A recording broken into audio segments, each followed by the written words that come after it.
Hey everyone, thanks so much for joining me here today. I'm your host, Jared Taylor. I'm joined by Rob Coleman, the CEO at Codagenix. Rob, how are you today? Great to be here. Thanks, Jared. We're excited to have you here, Rob. Would love if we just kind of dive right into it. Tell us about your background. Sure. I started as I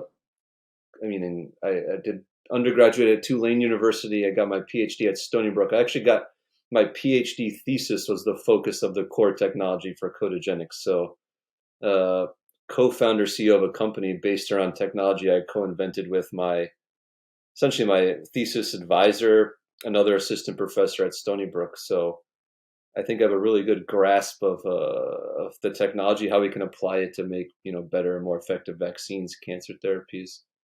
And so I was a virologist, and I got my MBA, and then I came back, started a company with my founders, and we went from 2 people to now 28 people, based in New York and Massachusetts. And give us an overview, I guess, of Codagenix. Well, Codagenix when you started versus where things are at today. Yeah, so we started with us two guys, and my co-founder Stefan Mueller, chief scientific officer. We started as just two individuals in a laboratory office, maybe 200 something square feet, right? And now we have 28 employees, BSL-2 labs, animal facilities focusing on vaccine and cancer therapeutics. We're in phase 3 with our COVID program. Our RSV program just has an IND. We'll start dosing pediatrics this spring. I think if you step back and the sort of overview of Codagenix and where we came from the laboratory of Eckhard Wimmer. So if you're not familiar with his name, he was the first to synthesize a virus from small fragments of DNA. And so at the core of Codagenix, we're really a synthetic biology company. Now everyone thinks they're an expert in vaccines now because of the COVID pandemic, right? But we came from a lab where we had the idea of you can essentially design a virus from scratch, right? Um, or synthesize a virus from scratch. And so if you can do that, you can redesign it however you see fit. And so our core technology is essentially turning or taking the DNA of a wild type virus and recoding it for slowed translation. And we can then convert that virus from a killer pathogen, if you will, into a live attenuated vaccine. So through your lens, Rob, what's kind of the current state of synthetic biology today? Yeah, I think synthetic biology is, of course, I'm biased because I'm operating in the space, but I think it has great potential, not just for human health, right? Of course, human health. If you think about what synthetic biology is offering, is the way to actually design organisms and biological systems to solve problems, right? Um, and even more advanced than traditional genomics and molecular biology. And so I think there's a lot of things happening, not just for human health, but also agriculture, green energy, where we're utilizing organisms to do very complicated tasks, and really the user designed organism. And if you circle back to what Codagenix is doing, that's what our vaccine platform is, right? It's a synthetic biology approach to take a virus, and a virus that would be dangerous for a person.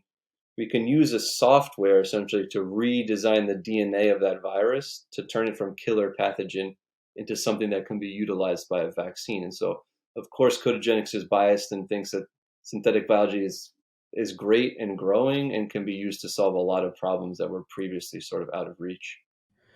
And when we look at your platform and what you currently have in pipeline today, can you talk us through some of the current like vaccines that you have in pipeline today, what you're working on, and their status? Sure. So we utilize what we call codon deoptimization approach. So essentially, what we do is the opposite of what the biotech industry has done previously, where we we cause viruses to make less of themselves in the human body, right? So we recode their DNA to slow down the process of translation. And so our algorithm can, and we call this codon deoptimization, and we can uniformly apply this to essentially any human virus because human viruses, doesn't matter if it's COVID, RSV, Zika, they come into your body, right? And they want to make a trillion copies of themselves in 8 hours, literally one particle to a trillion. And so we've applied this codon deoptimization algorithm to actually multiple viruses. The two ones that I talk about here today maybe are Firstly, RSV, and the second is COVID. So for RSV, we have a live attenuated intranasal COVID vaccine that's really primarily to start focused on pediatrics. So it would be a dropper that you would give to kids 6 months to 5-year-olds. And so the last RSV season in the winter, or the winter that's still happening, was terrible, right? A lot of hospitalizations. Most of those hospitalizations were actually in the 6-month-old to 5-year-old population, not the aged or elderly population. So if you weren't paying too close attention, you see terrible RSV season, Pfizer announcing phase 3 data for their RSV vaccine. The underbelly there is that their vaccine is focused on just the elderly. Codagenix is focused on pediatrics, actually the population that carries the heaviest burden of RSV.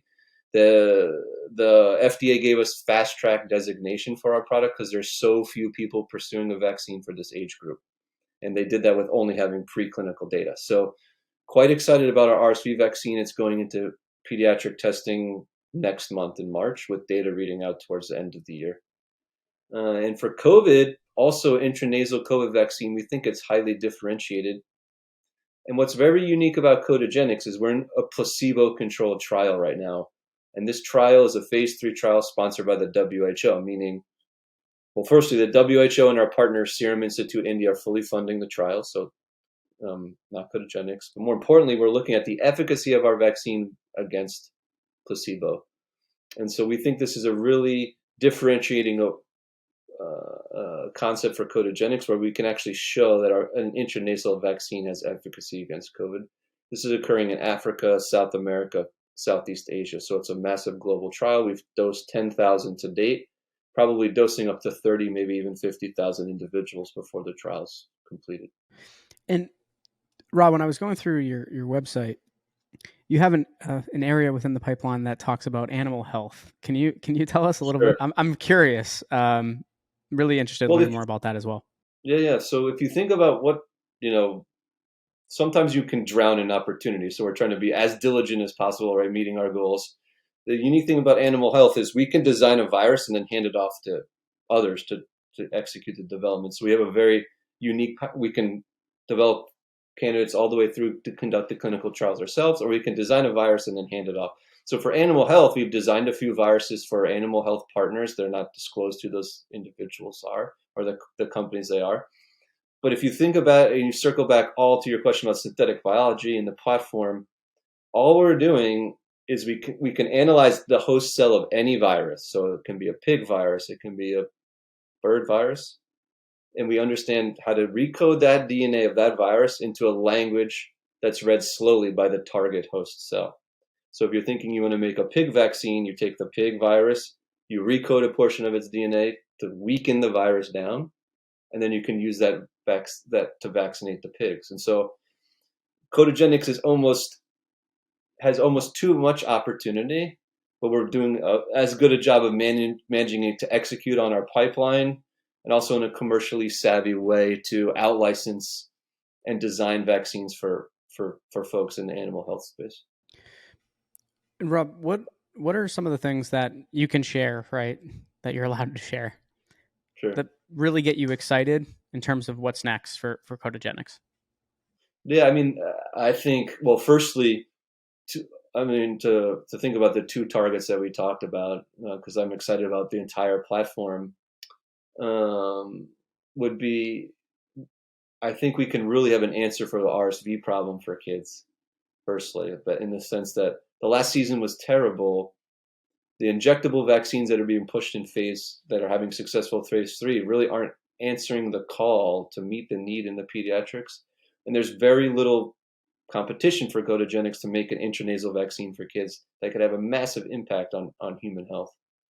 I think that makes me excited. I think the COVID vaccine, if you think about what Codagenix is doing right now, we're in a placebo-controlled trial, right? So we'll actually be the only company to have actual efficacy data against Omicron, right? Even the first generation vaccines can show there's a boost against Omicron, right? But they don't actually have an efficacy in a controlled setting. And so I'm excited for that data to show that that Codagenix intranasal COVID vaccine could protect against variants, if you will. And lastly, to just touch on it, is we've expanded in Cambridge, Mass. because the algorithm is so capable of trying to design viruses for cancer and viruses that can actually kill and destroy solid tumors. And so if you think about it, our platform can take a virus and we can make it safe, right? And so if we can find a virus that likes to eat a specific cancer, say breast cancer, and we can make that virus safe for the individual, and we then inject that virus into the tumor cells, we can essentially make a custom IO therapy for said tumor indication. So I'm extremely bullish on all three, excited just to see how that, it's an exciting year for Codagenix in that all of those programs are going to be reading out in like the second half of this year, right? RSV, COVID, oncology, and really excited to see the potential. And I'll say we just closed the fundraising round, $25 million to support the pipeline. That'll be announced sometime the week of early next week. So Congratulations. That's thanks. super exciting. You're the first to hear that actually in the press. So Love it. yeah, you, what's really interesting too, Rob, is I really appreciate you telling us your story and everything. It must be, you know, from your seat too, really exciting to see how things have kind of moved forward since you started it, right? From being in sure. this, what do you say, 200 square foot office space to having these facilities and all. What did you also said? Almost too much opportunity, right? Which is exciting that you can go after. Yeah, I would just say it is.